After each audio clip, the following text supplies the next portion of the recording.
अस्सलाम वालेकुम नाज़रीन, मैं शिरीन ज़ादा हूँ। इस वक्त खड़खड़ई झील में मौजूद हूँ। खड़खड़ई झील कालाम से तकरीबन 60 किलोमीटर के फासले पर है और इसकी ऊंचाई सतह समंदर से 9300 फीट की बुलंदी पर है।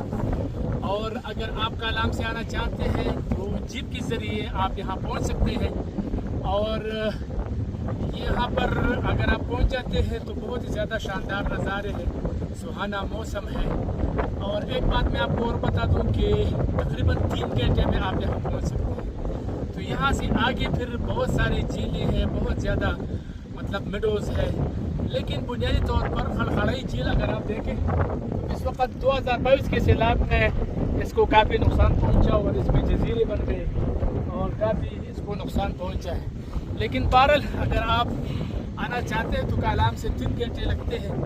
उतरोड़ से तकरीबन कोई 1.5 घंटा या इससे भी कम या ज़्यादा, लेकिन वहाँ से भी जीपें मिलती हैं। तो ये सूरत हाल है। मैंने सोचा कि आपको अपडेट कर दूँ, साथ रहे। मैंने आपको बताना है इस हवाले से कि खड़खड़ई झील में आप क्या कर सकते हैं, तो साथ रहे।